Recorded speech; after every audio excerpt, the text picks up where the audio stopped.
Eduardo, welcome to Stockholm. Can you tell me a little bit about your experience so far at the Nordic Star and Västerås Film Festival? I've just had the best experience. Everyone has been very friendly here in the festival, and it was quite an experience to watch my film for the first time in the big screen. The sound system was fantastic, so I was really happy about it. Great. Can you tell us a little bit about your film? It's titled Adieu. Yes. Which means goodbye. Yeah. Exactly. Yeah. So can you tell us a little bit about it? Yes, I can even start by the title. Yeah, exactly. I am a Brazilian doing a film in Austria, and my title is in French. So, and what happened was, I always struggle a little bit when it comes to naming my projects. So I reached out to my mentor, who's 85 years old and he lives in Brazil now. And he suggested the title as, and I was like, why? But why Adieu? And he told me something I'll never forget. He said, this title can be said in almost any country, in any language, and everyone will understand what it means. So there's a universality that I found very interesting. The project, it started as a bigger scene, as a longer scene, longer than 1 minute. But during the editing process, we actually found that to go with a more minimalistic route would be a little bit even more effective. So it became almost a situation where we had to kill our darlings because this one take, uninterrupted take, actually told the story better. In 1 minute. The unexpected became the better version of telling the story. Absolutely. The constriction was about 3 or 4 minutes, and then we cannot use it anymore because the 1 minute is so much better. And how many shots did you take before that surprising take just happened? That was the first, we did about 3 or 4 takes for that shot. I think we used, I'm pretty sure we used the first one. But we also shot in different angles, the faces of the actors, the reaction, the whole bar. There was some people in the back, there was much more action going on. But when I started editing, it became very clear that everything was distracting from the main point of the story. Okay. Which was that very delicate moment. Okay. Okay.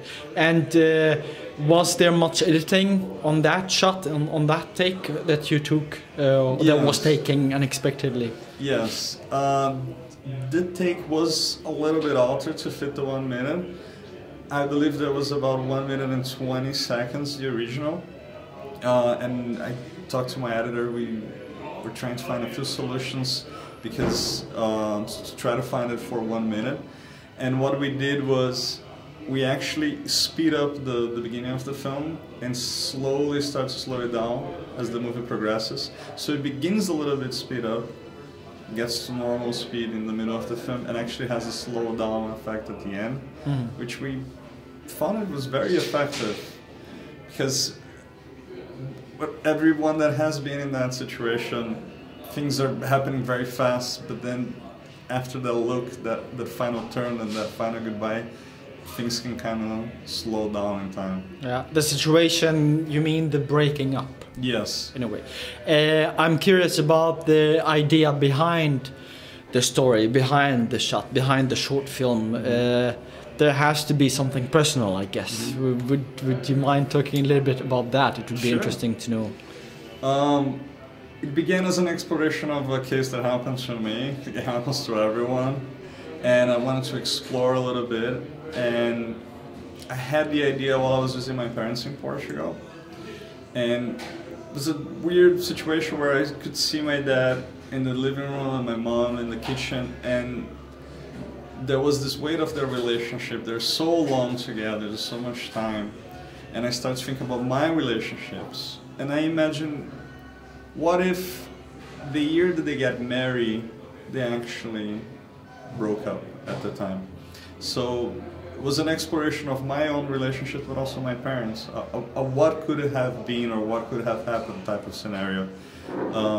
One of the directions I gave to the actors was try to dress a little bit more late 70s, early 80s, which was the years my parents were married. Because we didn't want to waste any time specifically. Yeah. I didn't want to make just my story. I wanted there was a sense of universality that people could relate to with the story. Nice. And as you mentioned, this was your first 1-minute short film, like super short. Yes. Are you planning to make any other super shorts in the future? Yes, we have one more cooking at this moment. It's a different project, but we also have 2 other short films and a few more projects that I'm working. So hopefully there's a lot of things coming up next year. Nice. Interesting.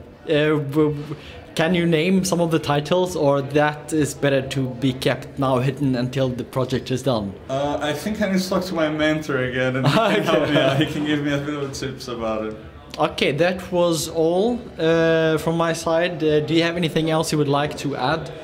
To tell us about a new journey as a filmmaker, where you are now, where you are going in the future, what is your... For sure. Yeah. Right now, I am developing feature films projects that I want to finance either in Brazil, my home country, and in Austria, where I live. And I just want to say thank you to all the crew and the actors and everyone that helped in the project, because this was a labor of love, and they couldn't be here, but I'm here trying to represent them all, and I'm really grateful for their support. And for the festival, thank you for having me. Thank you for coming, and we hope you enjoy your stay in Stockholm. Absolutely. Thank you. Thank nice you. talking to you, Eduardo. We'll see you tomorrow, of course. Are you coming tomorrow and the day after, on Saturday? Saturday morning, I'm not going to be here. I leave back to Vienna, but tomorrow I'm going to be here for sure. That would be nice. I'm going to be here anyway, Yes. so we'll meet you again, of course, in Tokyo. And now I need to buy a ticket for the one film that I kept talking to the guys and didn't buy the ticket for me. Ah, okay. So you buy the ticket after watching? Yes. All right.